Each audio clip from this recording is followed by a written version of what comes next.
The half-life period T half of the first order chemical reaction is independent of initial concentration. Prove it. कहते हैं जो half life period है first order का, वो initial concentration पर depend ही नहीं करता है, और आप इसको प्रूफ कर दीजिए।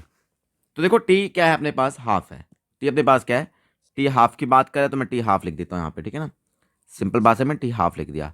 जो ए है बच्चे आपके पास, जो ए है वो क्या है, देखो फर्स्ट ऑर्डर रिएक्शन की बात कर रहे हैं ना, वहाँ पे क्या बात कर रहे हैं, देखो half life of first order reaction. तो हाफ लाइफ का मतलब होता है हाफ समय के बाद जो आपका इनिशियल कंसंट्रेशन हो जाएगा वो क्या हो जाएगा, ए नोट बाय में 2।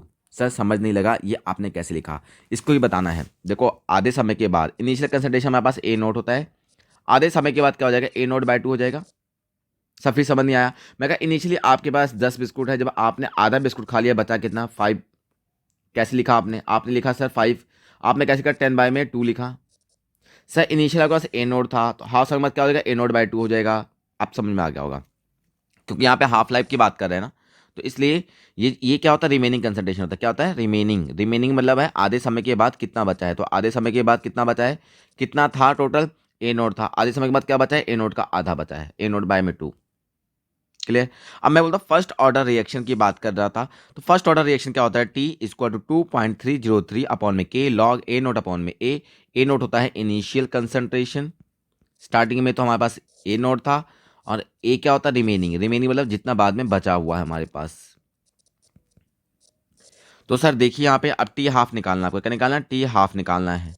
ठीक है सर, ये तो फॉर्मूला है 2.303 अपॉन में क्या है, के है, यहाँ लॉग है। ए नोट तो आपके पास नीचे कैसे ए नोट ही है, रिमेनिंग कितना बचा, कितना बचा आपके पास, ये बचा है, कितना बचा है, ए नोट बाय में 2। क्या लिखोगे यहाँ पे, ए नोट बाय में 2। ए नोट से ए नोट कैंसिल, ये 2 आ जाएगा ऊपर, देखते रहना।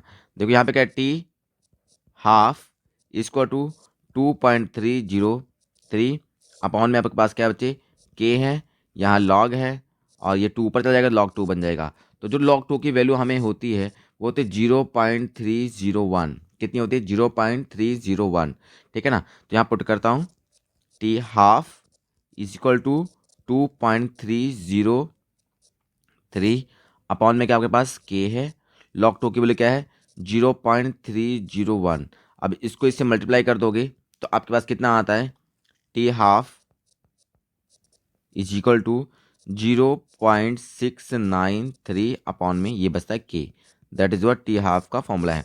और आपका क्वेश्चन था कि आपको प्रूफ करना था कि जो आपका हाफ लाइफ पीरियड है वो इनिशियल कंसंट्रेशन डिपेंड नहीं करता है। तो देखो आप टी हाफ है ना, तो इसमें कंसंट्रेशन की बात ही नहीं की गई है, ये तो कांस्टेंट टर्म है, के भी क्या है, कांस्टेंट है आपके पास, तो इसमें कंसंट्रेशन की बात ही नहीं की है। जब बात नहीं की है इसका मतलब जो टी हाफ है फर्स्ट ऑर्डर रिएक्शन का वो इनिशियल कंसंट्रेशन पर डिपेंड नहीं करता है।